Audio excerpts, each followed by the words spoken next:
Hello, welcome back. Thanks for staying tuned. It is Hard Factor 90.3 Nigeria Info, Herrenport Harcourt. I'm Dio. 8 minutes gone past 4 p.m. Discussions continue. A story here cut to the Vanguard newspaper. This that's the version I'm going with. NYSC Saga, court clears ex-finance minister Kemi Adeosun. A bit of that story. The Abuja division of the Federal High Court on Wednesday cleared the former Minister of Finance, Mrs. Kemi Adeosun, of the controversy that trailed her alleged non-participation in the National Youth Service Corps NYSC scheme. Adeosun, who served as Minister of Finance under President Muhammadu Buhari from November 11, 2015 to September 14, 2018, voluntarily resigned the position over an allegation that she illegally obtained her NYSC exemption certificate. She subsequently approached the court through her lawyer, Chief Wole Olanikbekun SAN, to determine her eligibility or otherwise to take part in the NYSC scheme. The Attorney General of the Federation was sanctioned as the sole defendant in the suit. Now, delivering judgment to the matter on Wednesday, Justice Taiwo held that the former finance minister, being a British citizen, was not qualified to take part in the NYSC as at the time she graduated at the age of 22. Justice Taiwo held that when Adeosun formally returned to the country and became a Nigerian citizen at over 30 years, she was also not eligible to present herself for the NYSC service. The court further held that the plaintiff did not require a discharge certificate of NYSC to qualify to contest the election to the House of Reps to be appointed as a minister in Nigeria. It said plaintiff was not supposed to present herself at NYSC considering under the 1979 Constitution, which was in force at the time she graduated from the University of East London in 1989, she was not a Nigerian citizen. The court held that since the 1979 Constitution, which was in force at the time Adeosun graduated, did not recognize dual citizenship, she therefore could not have taken part in the NYSC scheme, being a British citizen. I think I'll stop at that point for now. The question is, well, amongst other questions, what we're discussing at this moment is Kemi Adeosun completely cleared, or might you still have questions to answer? And also, definitely, some explanation as to how the court reached this conclusion. My guest who's joined me in the studio, former chairman, Nigeria Barr Association, Amok Branch, Associate Professor of Public Law, Rivers State University, Barrister Ritchard Wokocha. Barrister Wokocha, good evening, welcome. Thank you, Dayo. Good evening, and good evening, Nigerians. All right, let's start with the judgment of the court on this matter. Could you explain in some detail the court's decision and how the court arrived at that decision? The decision of the court, in a nutshell, was that, well, Kemi did not do anything wrong in being a person without, a person who did not attend NYSC. Remember, the controversy was, she graduated while she was within the age that is not exempted, so she should have served. The law is that wherever you graduate from, you must serve your nation for 1 year, so she should have come to serve. So even if she got the exemption certificate she applied for, it did not solve the problem because she was a person who graduated at an age that she should have served. Those were the controversies. But the court found as a fact that at the time Kemi graduated, she was not a person qualified to serve. Yes, she was 22. Being 22 meant that by our NYSC law, she was a person who ought to have served. But at the year we are talking about, the Nigerian Constitution had declared she was not a Nigerian citizen, and the reason is simple. One of the very little differences between the 79 and 99 Constitution also exists on citizenship. In 1979 Constitution, dual citizenship was a thing to avoid. The Constitution was against dual citizenship. And so if a person who would ordinarily have become a Nigerian citizen now by virtue of the fact that you are born outside Nigeria to a Nigerian parent, if you were still outside, the Constitution tolerated you until the age of 21. At 21, you become a major, you stop being a minor. So the Constitution provided in Section 20 says that, I think it's up to that, if you are in that situation, you have 12 months after turning 21, within which to renounce your British citizenship so that you can assume your Nigerian citizenship. If you fail to do so within 12 months, which means by the time you turn 22, you are still, you still have not renounced your British citizenship. You cease to be a Nigerian. So at 22, which is post her birthday, when she graduated, she was no longer a Nigerian citizenship. She didn't even have that privilege again of simply renouncing before you can become. If she wanted to become a Nigerian citizen at that time, she would have to apply to the president for citizenship by registration to be registered as a citizen. So at the time she qualified for NYSC under our law, she was no longer a Nigerian citizen. She was not even tolerated anymore by the Constitution because she had exceeded the age of toleration. She was a British citizen in full, not a dual citizen. So the court pointed out that for that reason, she was not a qualified person. A non-Nigerian cannot do NYSC. Part of the qualification is that you're a Nigerian citizen. So she wasn't a qualified person to do NYSC, so we cannot even talk about she did not do NYSC. Or she did not serve her nation for 1 year as required by the law, because she was not a Nigerian at the time. And then at the time she returned, she was well over 30. Now, under our law and under the present constitution, at that age, you should still show exemption certificate. But remember that she returned as a Briton. Kemi did not become a Nigerian citizen until the 1999 constitution came into effect. Section 28 of which provided that if you are born to a Nigerian citizen anywhere outside Nigeria, that you are a citizen by birth. So it took away that in 79 Constitution, that marginal note for that provision in Section 26 was called avoidance of dual citizenship. The 1999 Constitution has the marginal note dual citizenship. It recognizes dual citizenship. So with effect from 1st of October 1999, when the new Constitution came into effect, Kemi became a Nigerian. At that time, she was already 30-something years old, about 32 years old or thereabout. And she wasn't a person who could serve and did not therefore require exemption certificate. Because at the time, she should have, time we will calculate that she should have served. She was not a Nigerian.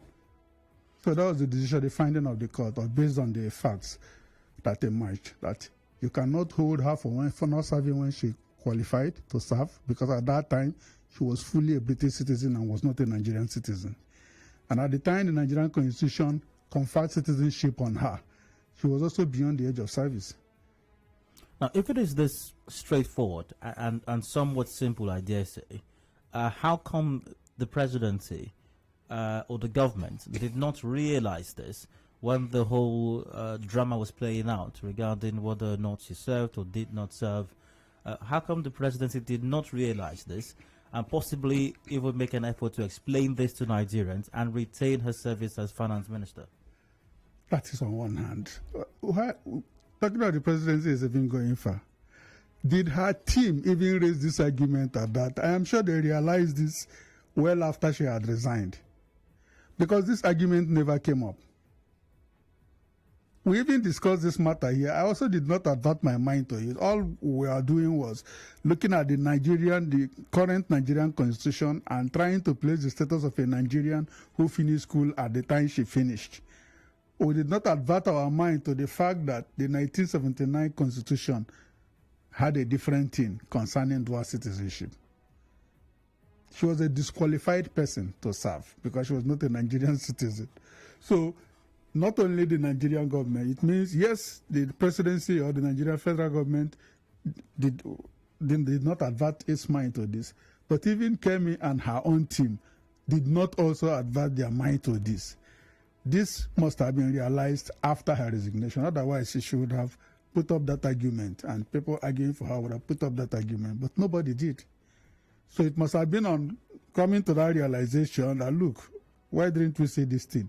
That they must have sought a declaration of the court, because it's only the court that can, in that circumstance, determine that you are clear. Something I find quite curious about the suit, though, is that the Attorney General of the Federation was listed as a sole defendant. Why? What case did the AGF have to answer? It's a declaration about the Nigerian constitution, so it's a declaration that is relevant to the government. not a declaration against investigative journalists who raised the issue or something. No, it's a declaration, the consequence of which is for the government. So it was between her, it's a case between her and the Nigerian government with respect to the Nigerian law on qualification and non-qualification for NYSC. So that's the appropriate person. How? So the question comes again. Is Kemi Adeosun completely in the clear as far as this matter is concerned? And I asked that on the basis of some other issue here, because some of the issue that is not being addressed at the moment is, besides the fact that she wasn't qualified to serve at the time, she shouldn't have served for all the reasons you have just explained, and the courts has observed that fact and has cleared her of that. Yeah. There is still the fundamental issue of having presented a certificate in the first place, which, by the way, was deemed as a forged document, because once again, which was the basis also of investigation carried out by Premium Times at that time. And also earlier today, I did see a copy of her resignation letter as well. She also cited in a resignation letter to the president, she also cited the realization that the document that she presented was forged. She stated that she did not go to the NYSC office, she did not present herself there, but trusted persons applied exactly to get an exemption document for her, which was produced. And so there is that. Is that an issue, or considering all that's transpired thus far to this point, is that no longer relevant? That raised a different. In fact, there are two things that we can say about that. One is that the matter before the court was declaration as to her status as a person who was not a Nigerian citizen and whether she was a person bound to comply with the NYSC Act. And that's the one that the court had made declaration on. Now, on the other side is the question of the document she presented. If the document was prepared by her, that would be a different issue for which she is completely complicit. If she applied and the application she made was not made in a way that is inconsistent with the law, that raises question as to her responsibility for the document that she obtained. If she applied through an agent, if the agent did something wrong and the facts establish that the agent did something wrong, she does not become guilty. The agent who is established to have done something wrong becomes guilty. I will explain this with an instance, with a scenario I had. I applied years ago for driver's license. I went to the road safety office at Barr Road by CFC, the other side of CFC, and I was issued, and a road safety officer there transacted with me and issued me the license. I went back a week later and took my driver's license. When the license expired and I wanted to apply for another license, I fed in the number, and that number did not exist in the data.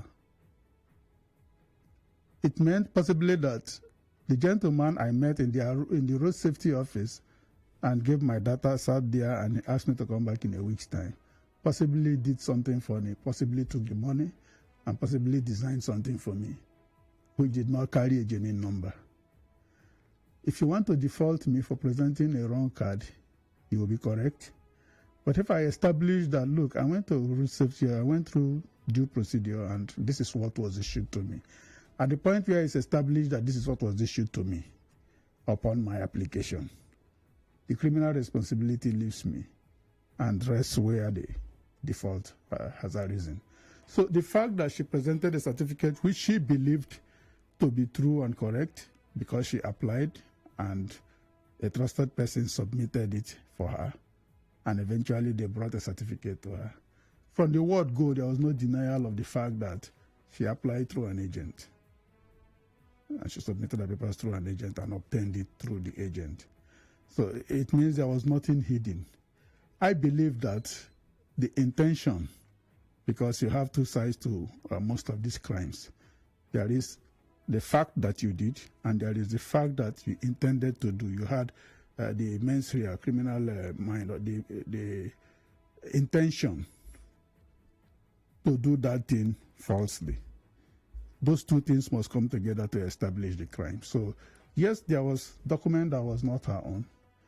Document that turned out not to be a genuine document.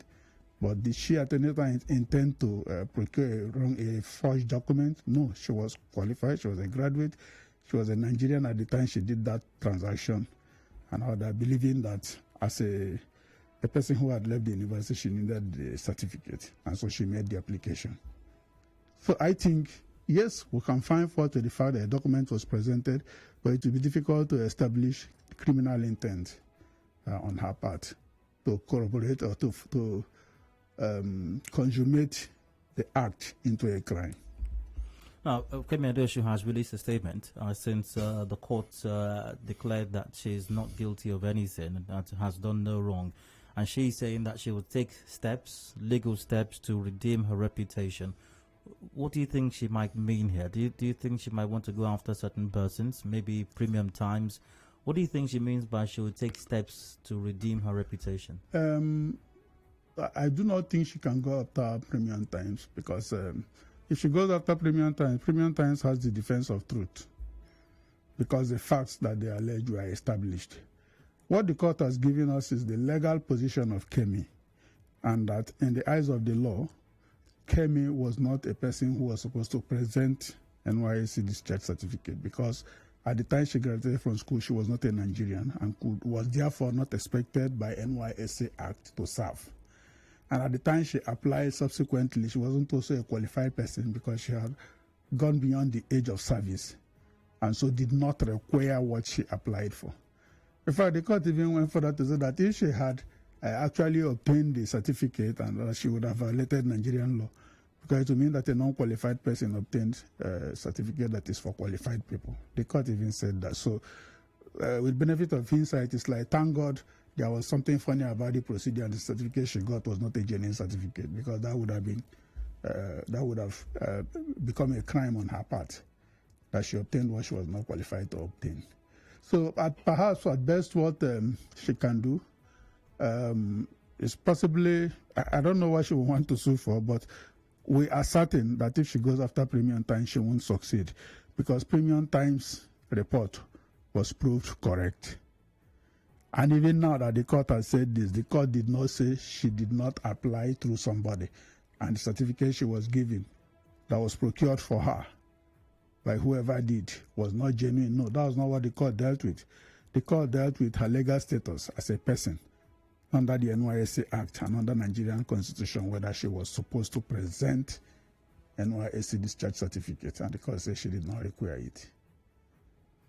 It is Hard Facts, 91.3 Nigeria Info here in Port Harcourt. Barrister Ritchard Wokocha is my guest. We're discussing the court clearing ex-finance minister Kemi Adeosun of any wrongdoing as far as the whole NYSC saga is concerned. A quick break right now. We'll return shortly. Conversation will continue. We'd like to get your take, your thoughts on this development via the usual platforms. Do please stay with us.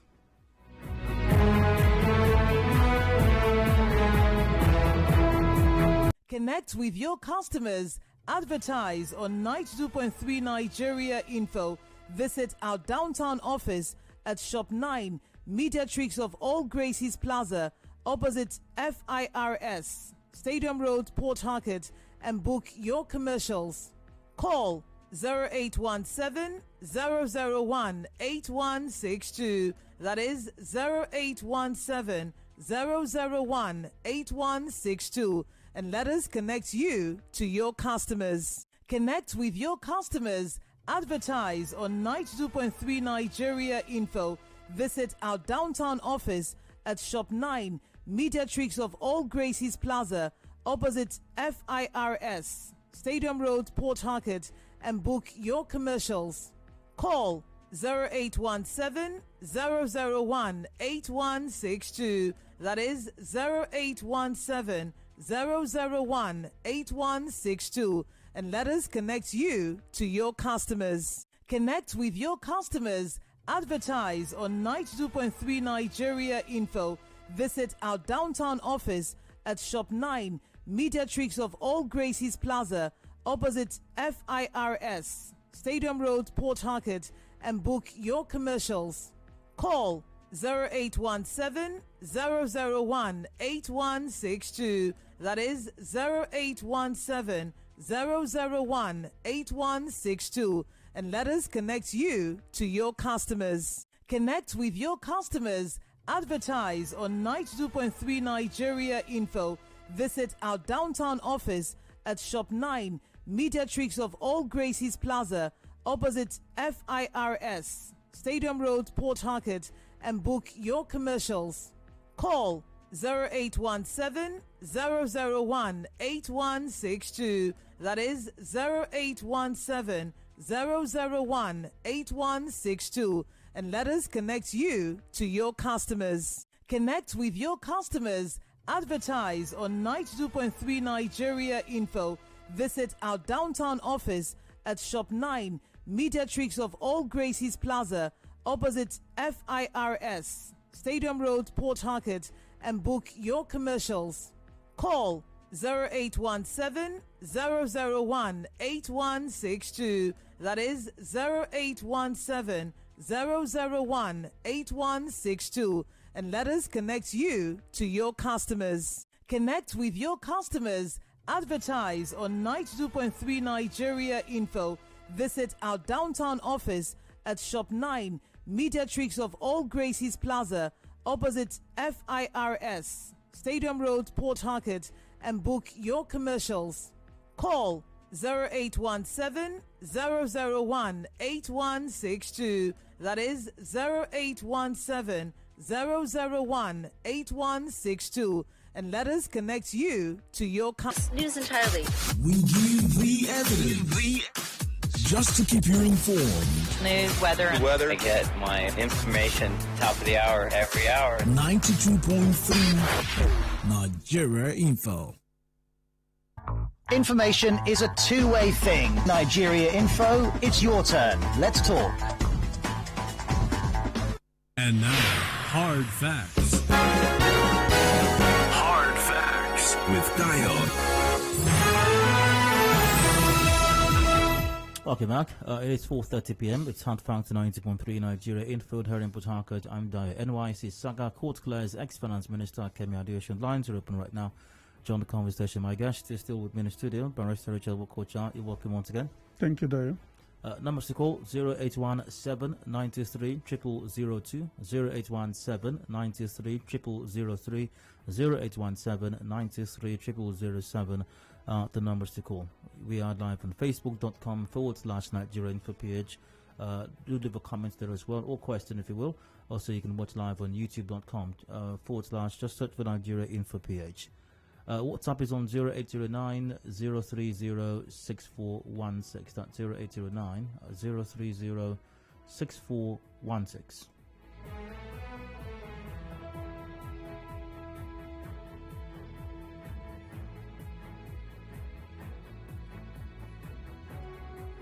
I've got comments over WhatsApp. Good afternoon. I really don't understand. Is this case based on NYSC certificate forgery or being a citizen? For me, it's a case of forgery, which I believe is a criminal offense. It comes to show that our government don't dig deep through the DSS before any appointive positions. It's what that's Momo from Ajib. Momo, I believe you sent this in the course of the conversation, so I hope that that has been clarified right now with the conversation with Barrister Wokocha here.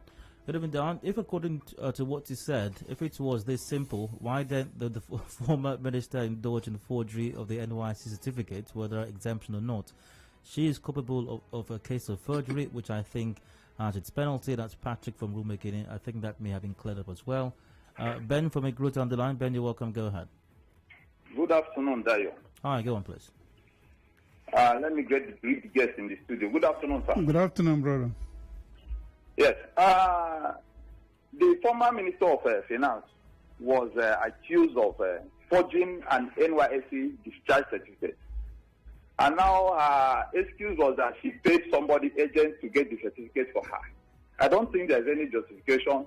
She has anything to tell Nigerians for the crime she committed. That is fraud. NYSC discharge certificate, you don't apply for it. You go to serve. You finish your service as a youth corps member, and at the end of the day, you'll be given an NYSC discharge certificate. I don't think what she presented. Hello, Ben. If you will slow down for a moment. Ben, once again, please slow down for a moment, Ben. Ben, I appeal to you to slow down. Ben. And he went to the office, and an agent did that for him. Once again, please. Okay, Ben, sorry. Ben, I was going to say she did not present a fake discharge certificate. Exactly, discharge certificate. It was an exemption certificate, which you apply for if you are qualified. So once again, those are two different things entirely. I needed to point it out to Ben, but either he wasn't listening or he wasn't willing to listen, or either he wasn't hearing me, or he wasn't. Oh well. I think he wasn't hearing you. Oh, we got Marcus from Transamadi. Hello, Marcus. You're welcome. Hi, Dayo. How are you doing? Very welcome. Go ahead. All right, Dayo. Two things here. I don't think I caught the year when Kemi graduated, so that we'll know if we're following on the previous constitution or the 1999 one. At the time she graduated, the previous constitution was in force. The 1979 constitution. Kemi was born 1957. Sorry? Kemi was born 1957. She graduated at 22. So okay. 57 so means that by 70. The previous constitution. Exactly. Fair enough. Okay, but the other thing I find shocking is why would the excuse that she paid someone to help her get the exemption thing, something to be looking at, say, okay, fine, because she paid someone, then it's not her fault. I find that very shocking. As far as I'm concerned, she should be held for forgery. No one wants to, saying you did something because you did not know. When did that start being admitted in court as something valid? She went ahead with an intent to ensure she gets that position, and the only way she felt she could do it was to forge that exemption certificate. So I'm not happy, to be honest, that I heard that because she gave it to someone to do for her, so we can excuse her for that. That's all right. Thank you. All right, Marcus, welcome. Marcus, I'd like for you to respond to that shortly in a moment. Okay. But let's take a call from Alex now. Alex, also from Transamadi, you're welcome. Please thank you, Dayo. Go ahead. I want to ask, yes.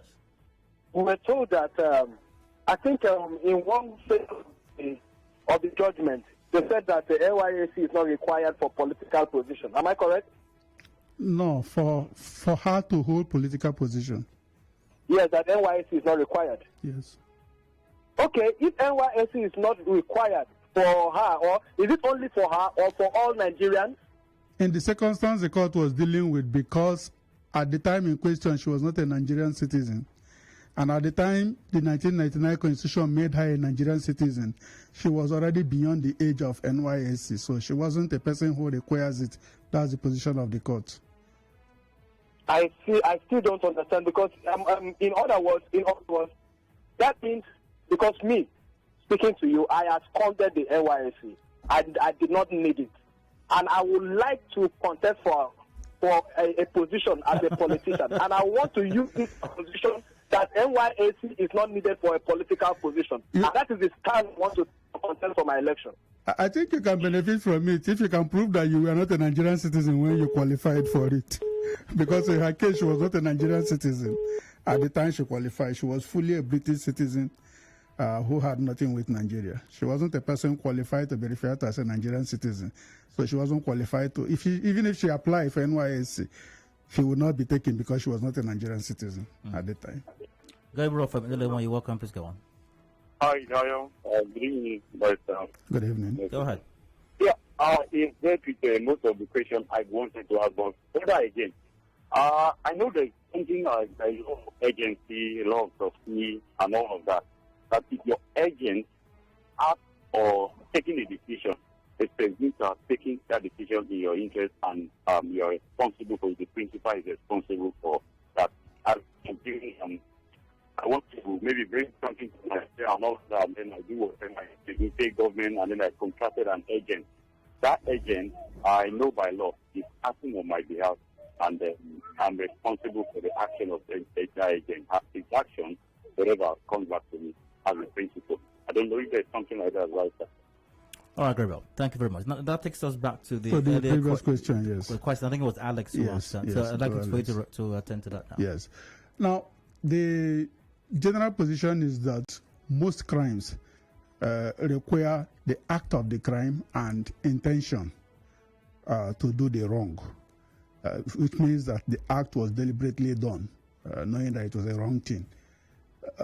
Again, something we need to understand, this court was not ruling in a criminal trial where the subject matter is that Mrs. Adeosun presented a false certificate. No, that was not what was before the court. Mrs. Kemi herself, Adeosun, went to the court for a declaration. Please interpret this situation, whether or not I am a person who requires certificate, and that's what the court dealt with. That a person in her position who wasn't a Nigerian and who became a Nigerian when she was past NYSC period does not require a certificate to prove because she wasn't a qualified person to participate in the process. Nevertheless, by virtue of 1999 Constitution, she is a Nigerian citizen, so she cannot be denied benefits of a citizen because at the time she should have done something national service, she was not a Nigerian. But that's the position the court ruled on. Now, the argument, Kemi did not at any time stand trial. An investigative journalist, so to speak, Premium Times, made a publication that we discovered that there is something fishy about this woman's certificate, the exemption certificate. And at the end of the day, Kemi came up to say, look, I have followed up and I have found that this is how this happened. I was outside. I applied for this certificate, sent my application through an agent who processed it, and my certificate was obtained. I did not at any time take any step that is inconsistent with the law to acquire this certificate. So what was an issue was not that she presented a false certificate, but that there was something fishy about her certificate. You will need to establish that she obtained a false certificate, and she did so with intent to deceive. So if there was nothing unlawful about sending your application through an agent, then there would have been no wrong intent on her part. Unless you establish at the end of the day that, oh, there was nothing like that. She arranged with somebody, paid somebody, and they gave her something. And she didn't need that. She was a graduate. So applying for certificate would not require you are going to get an Oluwole or my one print or something. It wasn't necessary. All she needed to do was to apply for it, which she said she did, and there was no evidence to the contrary, to the fact that she submitted an application for the certificate. So whatever happened between the people who processed and who gave us something happened at that end. And I believe that those people have criminal responsibility for that. And if you want to take them on, you can convict them. But for her, I doubt that you can establish the guilt of intent, criminal intent, in her applying for the certificate, simply by the fact that it was sent through an agent. Because also based on even her belief at that time, it was something she was eligible for. That she was something, it's not like you didn't go to a university and then you buy a degree exactly because you don't qualify for that. In this case, based on her belief at that time, she qualified for it, so there was no need to get something going fake. By the provisions of the current constitution. Precisely. All right. We got Patrick from Elusakin. Patrick, you're welcome. Go ahead. Good evening, my elder Prof. Good evening, my brother. Go ahead, Patrick. Somebody called not too long that said he wants to contest for political position, and that means he won't require when NYSC certificate because he didn't participate. And the Prof there answered with respect to the issue at hand. I said maybe he was not a citizen then. Now I want to ask the President of Nigeria, as at now, President Buhari, we are all aware that Patrick, let me save us all the time. Let me just help you with that. Now, not everybody is eligible to serve or to get an NYSC certificate. You must have gone through our tertiary institute. First, you have to be eligible as a citizen, yes. Then you must go through a tertiary institution. When you are done with that is when you then have to serve. To contest any political office in Nigeria, you don't have to have gone to a tertiary institution. So if you don't go to a university, here, or a polytechnic or any such institution, you are not required to serve. As such, you will not need an NYSC discharge certificate. I understand my dialogue. Okay. But position of president is the most important and significant political position that is established, because most decisions he makes, they affect you and I. Me. Now, the law have made it clear that all you need is WAEC, not even that you pass the WAEC. So if I am you don't even need to have written the WAEC. NYSC. And I decide to send Patrick, you're taking us in a different. I hope Patrick understands that you don't need a degree to be a minister. Thank you. That's what I want to just in case apart from confusion, contest to be governor or any political position. Just that if you hold a degree, you have to show that you have served the nation as required by law. Exactly. Okay. That's if I tender the degree. If you tender a degree. Exactly. So the gentleman can take the appointment if he presents only his WAEC. Okay. Thank you. You're welcome. No, sir, from Anna George, hi, go ahead. Yeah, hello. Thank you, Professor, for your clear interpretations of the ruling of the court. The only input I've got to make is that we need to up our antes as a country, okay? We need to have the best minds to represent us. I can imagine how this lady was hounded. Of course, I was one of those on Twitter that was asking her to step down, because what was apparent to us then was that she forged the NYSC exemption letter, but the court has ruled otherwise. Now, if her team were bright, and then those in government, just a moment now. So the court did not rule on whether she forged a certificate or not. That was not in contention in court. So go ahead. Okay, but in any case, there was no need for her to be under the fire that she was on. Precisely. We agreed to that case, right? Yes. So what I'm saying was, had we had brighter minds who understood the Constitution at that time and the Constitution in 1999, she wouldn't be in this mess and would not be talking about all of this, wasting our time and burning our data. Yeah. We must, as a country, put our finest foot forward. Now, I don't have to have a degree to contest for office.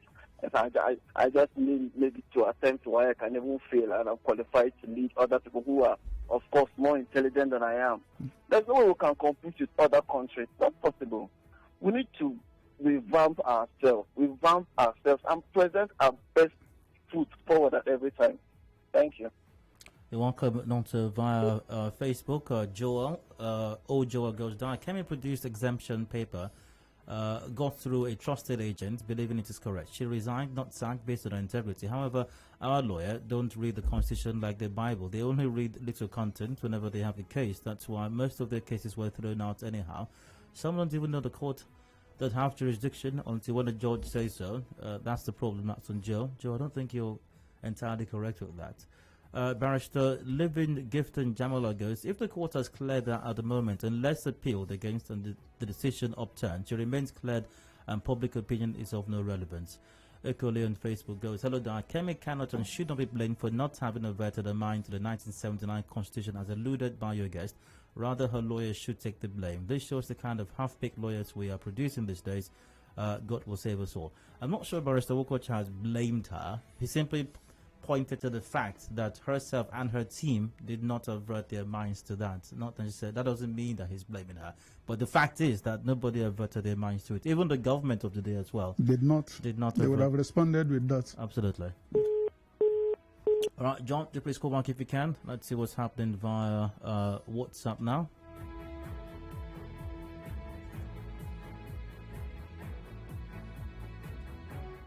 If it all played out the way the barrister explained, shouldn't the agent be charged for forgery? Okay, well, Barrister Wokocha I already said that they are criminally responsible. Yes. Yeah. If you have a good lawyer, then there are great chances of finding loopholes in the system, the law. My worry is, what is that? Will anyone be held responsible for the forged document, or is the matter now dead? That's my day. Whose responsibility is it to take up the matter against the agents? The state. Every crime is against the state. So if the Attorney General is interested and wants to follow up that matter, yes, there are people who can. The agent and whoever transacted with him at the NYSC or anywhere around there, or whoever at Oluole Street printed whatever. Or my one. They are all my one. they will all be liable. Henry from Ngoba, you're welcome. Please go on. Good day, Dayo. Hi, go ahead. Good day, Prof. Good day. Good day. Everything Prof has said is clear, but on the part of the court, my confusion is, why would the court declare that she doesn't need an NYSC certificate? Because at the time she was due, she was not eligible, but she got the appointment within the period when she needed an NYSC certificate, and so she did not need it.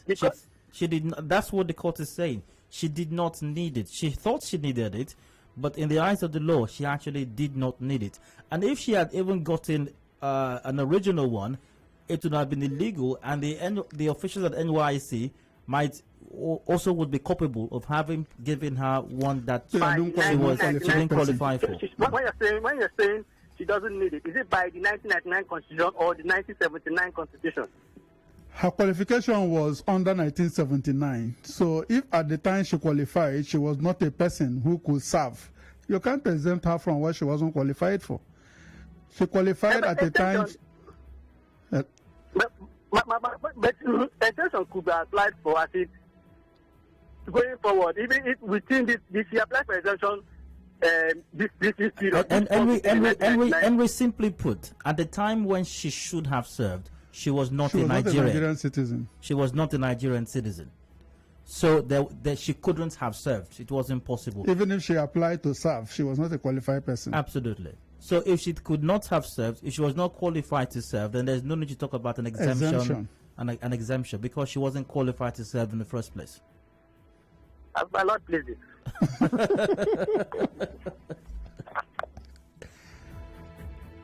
All right, via WhatsApp. Good evening, and to the Prof. Can the National Assembly and the vetting body be sued for approving her for ministerial post, even with a questionable NYSC discharge letter, on the grounds of negligence or not doing their job properly? Thanks. And considering that she had also been given an appointment in her state. In her state, yes. She has served in her state. Precisely. As a Commissioner for Finance before. And she presented, I think, the same so-called NYSC discharge exemption certificate. Yes. So he's asking, can the persons or officials who vetted that document and found nothing wrong with it, are they liable for? They failed in public duty. I'm sure the state has processes for handling persons who did not do well. But as for whether they can be adjudged criminally liable, that is doubtful. It's doubtful that they can. All right. Why hasn't the longest arm of the Nigerian law caught up with the person or persons who procured or produced that piece of NYSC document? Why is Malami and the Nigerian government not interested in finding out who originated that document? Let's see. We got Ruben from our party in land. Ruben, you're welcome. Please go on. Dayo, good evening. Hello. Based on the Constitution of Nigeria, it's only people who are above 30 years that are entitled to NY exemption certificate. Yes. But as I speak, schools are giving people who are even 20, 21 years NY certificate because they did part-time program. I want the barrister there to interpret this. I'm very confused. Because myself too, I want to give a NY certificate and I'm not up to 30 years. Okay. If you are not up to 30 years, you ought to serve. If 30 years is the benchmark, you ought to serve if you are not up to that age. As for whether you did your program by part-time or full-time, I think that bears no relevance to NYSC, because the law is not if you run a program that is full-time or part-time. It's if you obtain a degree, if you graduate and you are under 30, you are required to serve. So people ought not to have exemption certificate when they are not up to 30. So he's saying that I didn't want to ask you what institution that is. And institutions are not supposed to give that certificate. It's NYSC that should issue when you have applied. With proof of qualification, as your certificate from your university or tertiary institution showing that you have gone through that, and perhaps a declaration of age showing that you are more than 30, because they must have evidence of that before they should approve. So the institution that's doing that right now is... If an institution is doing that, then it's playing my one Oluwole practice, and it's not acting according to law. We've got Dave on the line. Dave, hello, you're welcome. Go ahead. Yeah, hello, Dayo. Good evening. Hi, you're welcome. Go on, okay, please. yeah, I want to go to the program. So I want to find out from the lawyer, the NYSC discharge, the NYSC exemption, the whatever certificate. Exemption. Was it a prerequisite for her becoming a commissioner when she served in her state? I want to find out if it was needed. There is a provision in the law that you have to show evidence of having served the nation to hold public office. That evidence includes evidence showing that you were a person who had exceeded the age of service if you graduated within the period that the NYSC Act was in operation. So in her case, yes, she graduated within the age. She graduated at 22, but at the time she graduated, yes, she had Nigerian parents, but she was not a Nigerian citizen. And even the window of opportunity left by the 1979 Constitution, which is open for you until you turn 31, you become a major. It says if 12 months from that time you do not utilize it by renouncing your foreign citizenship, you lose your Nigerian citizenship. So by the time she graduated at 22, she was no longer, she didn't even have that opportunity again of becoming a Nigerian, except if she applies for registration, citizenship by registration. So at the time she qualified, she wasn't a Nigerian who could have served. So if you have to appoint her, she does not need, that's the judgment of the court, she does not need to present proof of national service because she wasn't a national at the time she graduated. So I hope that's clear. Via WhatsApp, Bob says, the explanation of your respectable guess is without ambiguity. However, we need to do something different in Nigeria for the sake of dignity. I know someone who has both NYSC discharge and both NYSC discharge and exemption certificates of the same year. Most institutions in Nigeria are terribly corrupt. Well, I suppose that may be... It explains it. Exactly. I think on that note, we have to wrap up the conversation. Many thanks for being a part of it, especially my guest, Barrister Ritchard Wokocha, is former chairman, Nigeria Bar Association, Assoc branch. He's also associate professor of public law at the Rivers State University. Barrister, many thanks for your time. Always good. We've got the news updates coming up top of the hour, and when I return, discussions continue. We'll be talking about National Assembly to pass Electoral Act Amendment Bill in 2 weeks, according to the Senate President. Chairman of the Critical Government Era, Honorable Samuel Wanasike, is my guest. Do please stay with us.